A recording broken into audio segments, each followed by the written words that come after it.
ಕಿರಿಕ್ party cinema ಮೂಲಕ ಕನ್ನಡ ಚಿತ್ರರಂಗಕ್ಕೆ ಪಾದಾರ್ಪಣೆ ಮಾಡಿದರು ನಟಿ ಸಂಯುಕ್ತಾ ಹೆಗಡೆ. ಸಿನಿಮಾಗಳಿಗಿಂತ ವಿವಾದಗಳಿಂದಲೇ ಹೆಚ್ಚು ಸುದ್ದಿ ಆಗ್ತಾ ಇದ್ದಾರೆ.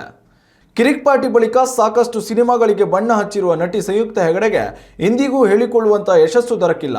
ಸದಾ ಕಿರಿಕ್ ಮಾಡಿಕೊಳ್ಳುವ ಮೂಲಕ ಕಿರಿಕ್ ಹುಡುಗಿ ಎಂಬ ಹೆಸರನ್ನೇ ಪಡೆದುಕೊಂಡಿರುವ ನಟಿ ಸಂಯುಕ್ತಾ ಇದೀಗ ಕಾಸ್ಟಿಂಗ್ ಕೋಚ್ ಬಗ್ಗೆ ಧ್ವನಿ ಎತ್ತಿದ್ದಾರೆ. ಪಾಡ್ಕಾಸ್ಟ್ ಒಂದರಲ್ಲಿ ಈ ವಿಚಾರವಾಗಿ ಸಂಯುಕ್ತಾ ಹೆಗಡೆ ಮಾತನಾಡಿದ್ದಾರೆ. ಕಾಸ್ಟಿಂಗ್ ಕೋಚ್ ಎನ್ನುವುದು ಬಾಲಿವುಡ್ನಿಂದ ಹಿಡಿದು ದಕ್ಷಿಣ ಭಾರತದ ಸಿನಿಮಾ ಇಂಡಸ್ಟ್ರಿವರೆಗೂ ಇದೆ. ಅವಕಾಶ ಬೇಕು ಎಂದರೆ ನೀವು ಮಂಚ ಏರಲೇಬೇಕು ಎಂದು ಹೇಳಿದ್ದಾರೆ. ನಿಮಗೆ ಒಂದು ಸಿನಿಮಾದಲ್ಲಿ ನಟಿಯಾಗುವ ಅವಕಾಶ ಸಿಕ್ಕಿತು ಅಂತ ಕುಟುಂಬಸ್ಥರು ಸ್ನೇಹಿತರು ಖುಷಿ ವ್ಯಕ್ತಪಡಿಸ್ತಾ ಇರ್ತಾರೆ.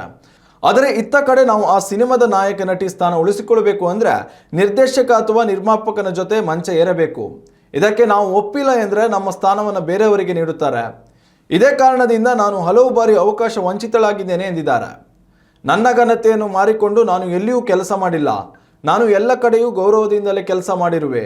ಕಿರಿಕ್ ಪಾರ್ಟಿ ಸಿನಿಮಾದ ಸಮಯದಲ್ಲಂತೂ ರಿಷಬ್ ಶೆಟ್ಟಿ ಹಾಗೂ ರಕ್ಷಿತ್ ಶೆಟ್ಟಿ ನನ್ನನ್ನು ಅತ್ಯಂತ ಗೌರವದಿಂದ ನೋಡಿಕೊಂಡಿದ್ದಾರೆ ಎಂದು ನಟಿ ಸಂಯುಕ್ತಾ ಹೆಗಡೆ ಹೇಳಿದ್ದಾರೆ.